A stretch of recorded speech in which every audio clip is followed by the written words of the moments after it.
All right, let's just jump right in. We're going to talk about a word that for a lot of us is kind of complicated, sensitive. But today, we are going to completely flip that idea on its head. We're going to reframe what it means to feel things deeply and see how it might just be your most powerful and rarest strength. So let me ask you something, and just be honest with yourself for a second. Have you ever heard that? You're too sensitive? Maybe when you were a kid, maybe just last week. It's one of those phrases that's just designed to make you feel like your reactions are, well, wrong. Like you're just too much. Okay, if you're nodding your head right now, even a little bit, then yeah, you're in exactly the right place. Because we're about to tear that whole idea down and give you a much more powerful way to see yourself. So first things first, where does this whole too sensitive thing even come from? Well, it all goes back to this really common and really deep misunderstanding of what emotions are all about. I mean, think about it, right? You hear it all the time.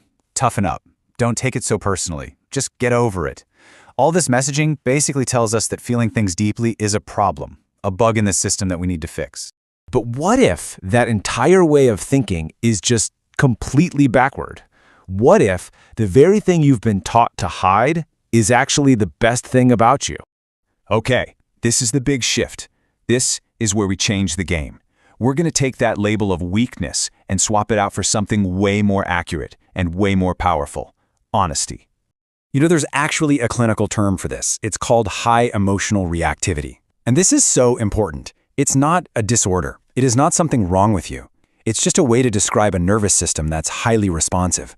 It means you feel things more immediately and often more deeply. It's just how you're wired. So here it is, the big contrast.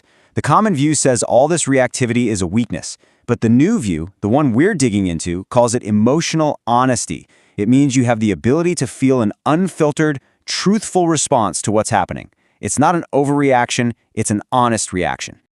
Just let that sink in for a second. You aren't flawed. Your system is just built to experience the world with incredible depth and truth. You are literally wired for honesty. So if we're wired this way, what does that really mean? Let's take a quick peek under the hood at the science, because it's actually really cool and incredibly validating. It has a lot to do with these amazing things in your brain called mirror neurons. Here's how they work. When you see someone smile, the mirror neurons for smiling fire up in your brain too. It's how we feel empathy. And guess what? Research suggests that folks with higher emotional reactivity just have more active mirror neuron systems. So what's the bottom line here? Your brain isn't broken. It's built for connection. This incredible capacity for empathy isn't some psychological flaw. It's a biological feature.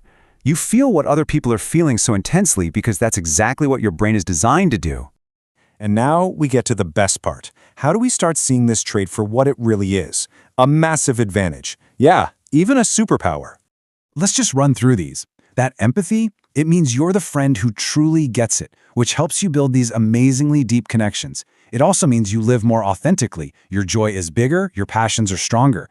And that intuition, that's just your brain processing tons of emotional data in the background, giving you that gut feeling that's almost always right.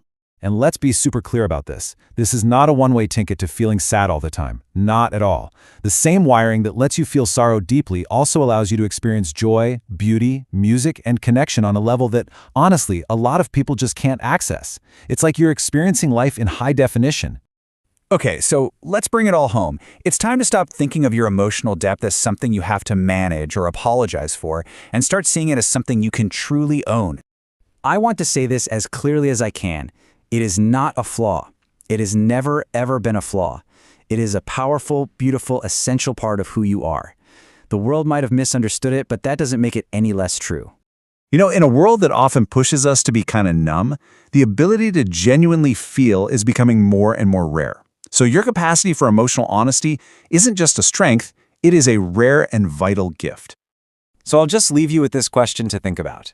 What changes for you in your work, in your relationships, in how you see yourself when you finally stop apologizing for your depth and you start using it as your greatest asset? Think about it. The possibilities are pretty amazing.